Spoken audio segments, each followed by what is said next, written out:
Shalom, saudara yang dikasih di dalam Tuhan kita Yesus Kristus. Selamat bertemu kembali dengan saya Marliana Puspita di sini.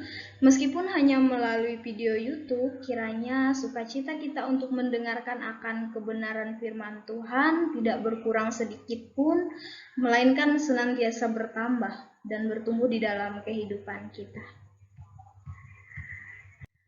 Firman Tuhan untuk kita pada hari ini diambil dari kitab Kejadian, pasalnya yang ke-22, ayatnya yang pertama sampai ayatnya yang kedua, dengan judul perikop kepercayaan Abraham diuji, yang akan saya bacakan untuk kita sekalian. Ayat yang pertama, setelah semuanya itu Allah mencoba Abraham. Ia berfirman kepadanya, Abraham, lalu sahutnya, ya Tuhan. Firman-Nya, ambillah anakmu yang tunggal itu yang engkau kasihi, yakni Ishak. Pergilah ke tanah Moria dan persembahkanlah dia di sana sebagai korban bakaran pada salah satu gunung yang akan kukatakan kepadamu. Saudara-saudari yang dikasih dalam Tuhan kita Yesus Kristus, di sini saya mengangkat satu tema untuk kita, yaitu kuat karena pencobaan.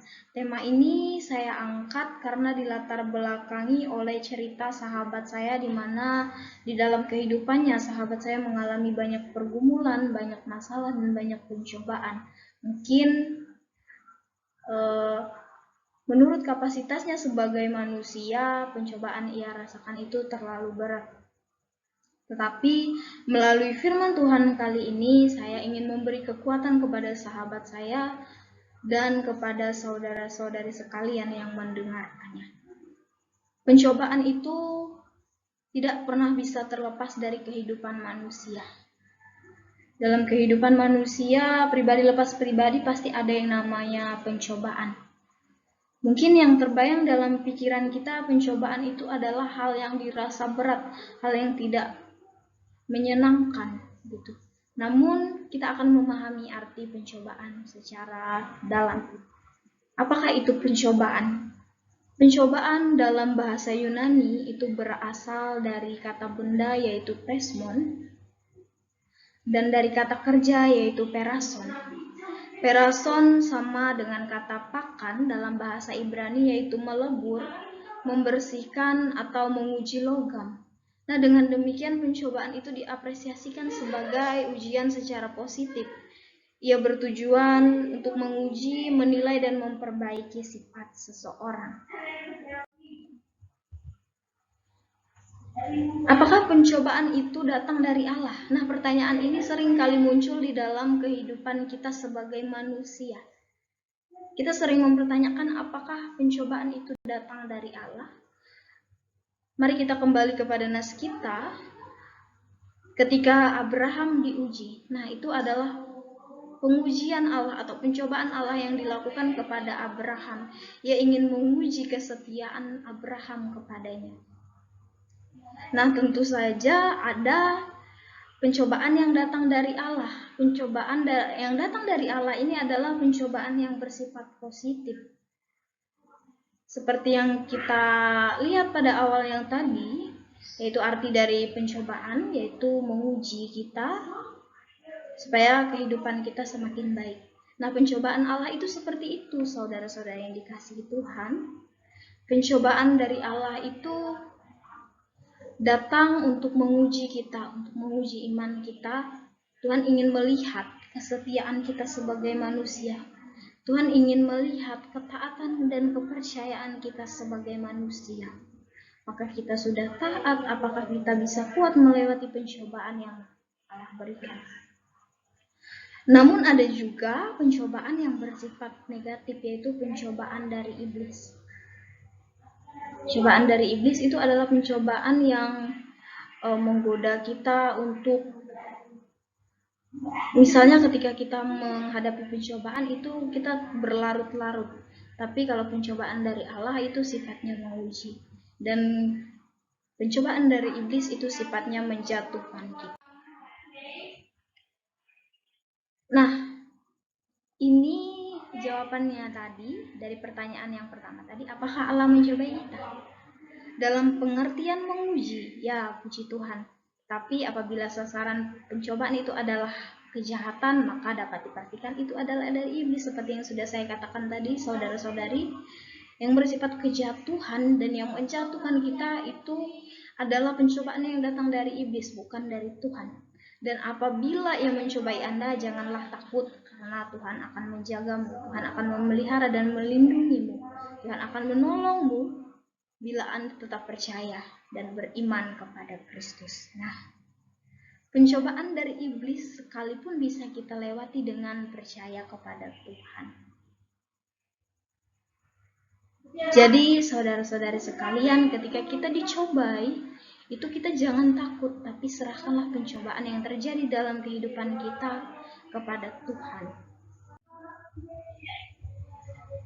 Di sini ada 3 kunci untuk kita melewati pencobaan yang terjadi dalam kehidupan kita.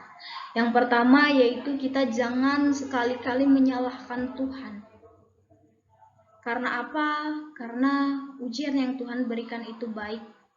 Dan Tuhan, ketika iblis menguji kita, ia akan tetap setia menolong kita. Ketika kita percaya kepada Tuhan, maka setiap pencobaan yang iblis berikan kepada kita akan dikalahkan oleh Tuhan. Jadi jangan sekali-kali kita menyalahkan Tuhan atas pencobaan yang terjadi dalam kehidupan kita. Lalu yang kedua, kita harus percaya kepada Tuhan. Percaya kepada Tuhan berarti kita menaruh pengharapan kita yang besar kepada Tuhan. Kita beriman kepada Tuhan. Kita percaya bahwa pencobaan yang kita lewati pasti bisa dikalahkan. Pasti bisa kita lewati dengan kekuatan yang berasal dari Tuhan. Dan kita yakini itu. Lalu yang ketiga yaitu kita harus menyerahkan setiap pergumulan kita pada Tuhan.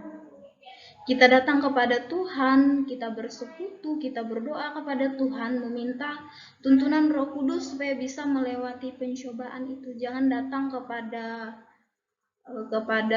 Tuhan lain atau Allah lain, tetapi datang kepada Tuhan Yesus. Maka segala pergumulan, segala pencobaan, masalah yang kita hadapi dalam kehidupan kita, pribadi lepas pribadi, yakinlah kita pasti bisa melewati itu karena kita bersama dengan Tuhan. Lalu yang keempat yaitu kita jangan takut dan jangan gentar. Melewati setiap pencobaan yang kita lalui tersebut, kita jangan takut. Karena apa? Karena kita punya Tuhan. Kita punya Tuhan yang menolong, yang memampukan kita melewati setiap pencobaan. Karena Tuhan Yesus mengatakan tidak ada pencobaan yang melebihi batas kemampuan kita manusia. Tuhan senantiasa menolong kita melewati setiap pencobaan seberat apapun itu. Tuhan Yesus ada bersama dengan kita. Jadi kita dianjurkan untuk jangan takut dan jangan gentar. Karena apa? Karena kita berjalan bersama Tuhan untuk melewati setiap pencobaan yang kita lalui. Nah, sekarang kita masuk kepada akhir khotbah kita, saudara-saudari yang dikasihi Tuhan. Saya menarik kesimpulan khotbah kita hari ini. Ini kesimpulan sekaligus nasihat bagi kita semua. Sebagai seorang manusia yang penuh dengan dosa, sebagai manusia yang sering mengalami pencobaan, sering mengalami masalah, supaya kita tersadarkan dari kebenaran firman Tuhan yang disampaikan ini. Kesimpulan khotbah kita yaitu, bila cobaan datang, janganlah kita meninggalkan Tuhan. Apapun yang kita alami, baik itu sakit yang tidak pernah sembuh, baik itu kebangkrutan yang drastis, dan pencobaan-pencobaan lainnya yang terjadi dalam hidup kita, janganlah hal tersebut membuat kita meninggalkan Tuhan. Janganlah lari kepada Tuhan lain, atau Tuhan yang palsu, atau ke dukun-dukun, atau dewa-dewa. Tetapi datanglah kepada Tuhan yang hidup, karena Tuhan memiliki jalan keluar bagi setiap pergumulan, bagi setiap pencobaan, bagi setiap masalah yang kita alami dalam kehidupan kita. Nah, Tuhan itu tidak pernah salah memimpin kita, saudara-saudari. Tuhan tidak pernah salah menuntun kita. Tuhan itu baik di dalam kehidupan saya dan saudara. Tuhan senantiasa menuntun kita ke dalam jalan kebenaran dan tidak membawa kita ke dalam pencobaan. Mungkin ada pencobaan yang Tuhan berikan, tapi pencobaan itu untuk menguji iman kita kepada Tuhan.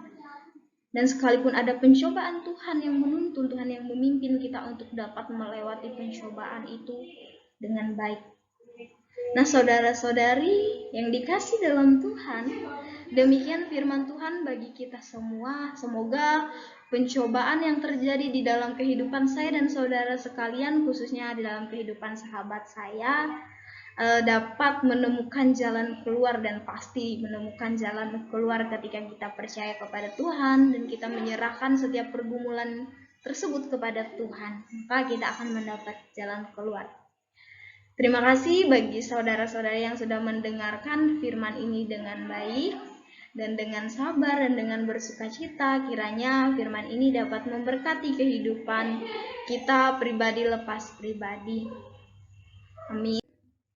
Terima kasih, Tuhan Yesus memberkati. Jangan lupa bersyukur, salam sehat, shalom.